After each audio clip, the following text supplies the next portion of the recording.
Salut, c'est Anaïs, bienvenue dans C'est dans la poche. Pour la dernière émission de 2017, nous avons le plaisir d'être au Dream Hotel. Et s'il vous reste un petit creux entre Noël et Nouvel An, direction Père-Huet, où le chef Benoît Neuzy de l'Impératif nous a concocté une petite recette. Allons-y! Bonjour, donc je suis Benoît Neuzy, bienvenue à l'Impératif, je vous en prie, entrez. Ici on a un dos de cabillaud en croûte de fromage, avec une émulsion à la bon secours blonde et une fondue de chicon. Des chicons, de la crème fraîche, des œufs, du beurre, du fromage, du pain, de la bière, le cabillaud. Ici pour la préparation de la tapenade de fromage, donc vous avez 200 g de fromage, 200 g de beurre et 200 g de mie de pain. Tout est coupé en petits morceaux et puis je vais passer ça au Thermomix pour avoir une petite crème, une tapenade. Ici un petit peu de fleur de sel. Voilà. Ma petite tapenade qui est bien lisse. Je prends mon cabillaud dans le creux de ma main et je vais venir mettre une fine couche de fromage au-dessus. Pour les chicons, deux préparations différentes de chicons, une en fondue, toute fine, donc émincée comme une petite julienne. Une fondue de chicon, juste déglacée avec un peu de bière blonde, toujours dans mon secours. Et ici, un chicon braisé avec une épice qui s'appelle baie d'acacia, comme un genre de poivre, beaucoup moins fort qu'un poivre, mais c'est torréfié, ça sent le café.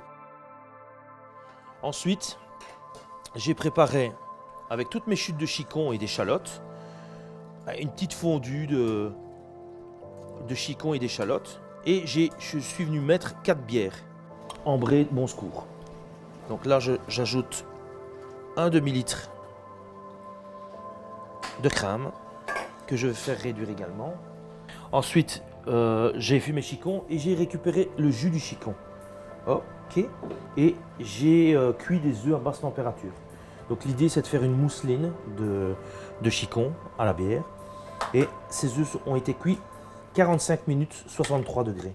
Je viens les mettre dans un pot quand même assez étroit avec mon jus de chicon et ma crème réduite. Ici, j'ai fait un beurre clarifié. C'est quoi clarifier? C'est enlever le petit lait du beurre. Le petit lait, pour ne pas le jeter, je l'ai mis dans mon jus de chicon. Réduction. Hop. Donc Thermomix.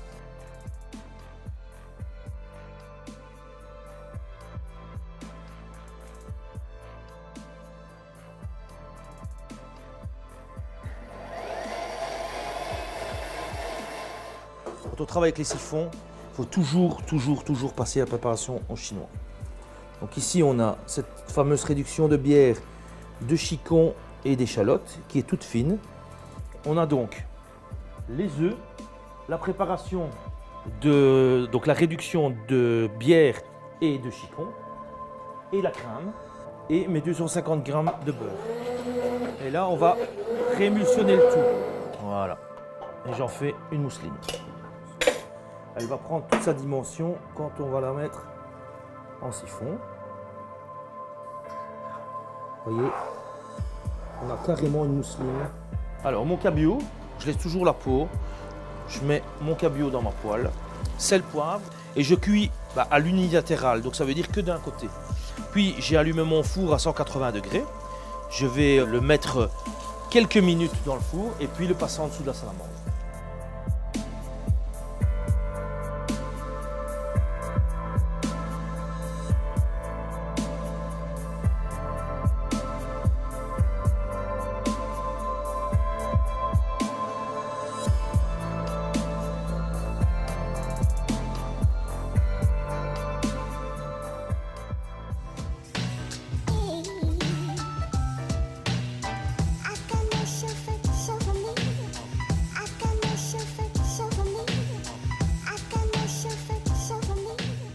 Et pour digérer tout ça, moi, je vous propose de faire un petit peu de sport. Alors, direction Charleroi, au BPS 22, qui accueille une exposition qui est aussi un skatepark.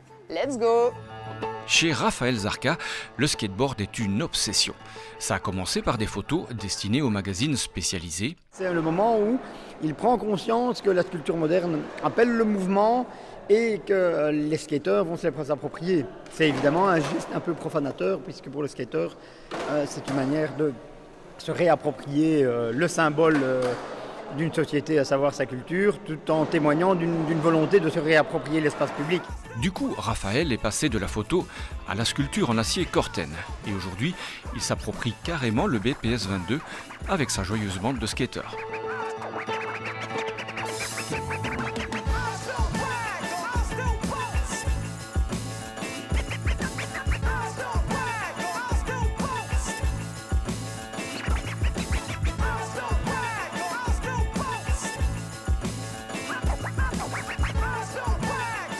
Pour moi, c'est une série de sculptures instrumentales, un peu comme des partitions. Et les skaters, ils doivent les interpréter. Donc au début, quand ils arrivent, ils déchiffrent, ils tâtonnent, ils voient quelle prise d'élan est possible, quelles lignes ils peuvent saisir, est-ce qu'ils partent de tel plan incliné pour arriver à tel autre. Au fur et à mesure, les skaters commencent à découvrir d'autres usages, à faire des figures qui sont complètement nouvelles ou inédites pour moi. Et j'apprends de ça et j'essaye d'en tirer parti pour de nouvelles sculptures.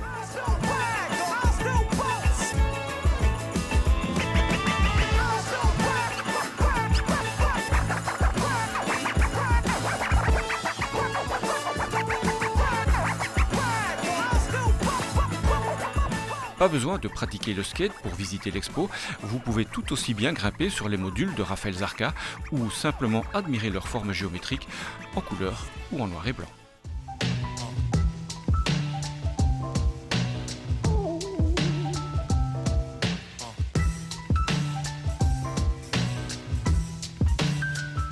Si vous voulez voir l'exposition du BPS 22, vous n'avez que jusqu'au 7 janvier, donc c'est votre dernière chance.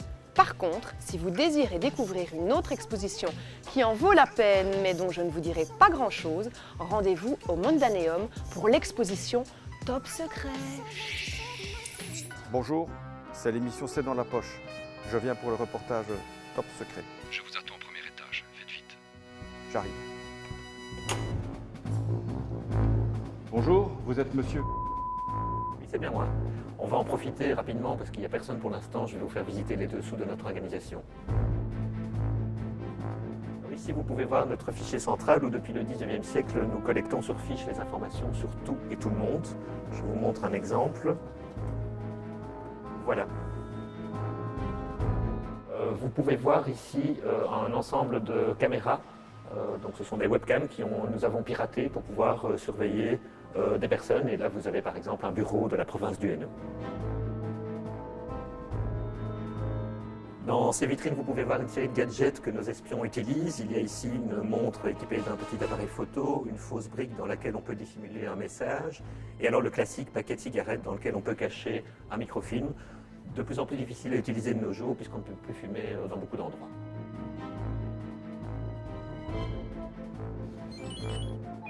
C'est le dernier système de contrôle du personnel? Ah non, ça c'est la machine à café.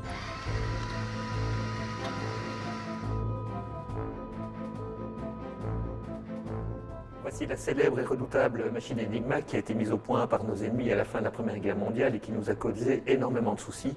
Heureusement, un de nos mathématiciens, Alan Turing, a réussi à en casser le code en 1942.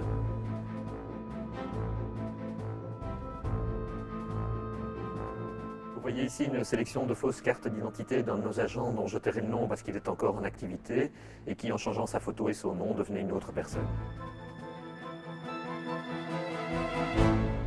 Voici notre toute dernière trouvaille. C'est un code que nous avons mis au point tout récemment et que personne n'est encore arrivé à déchiffrer jusqu'à présent.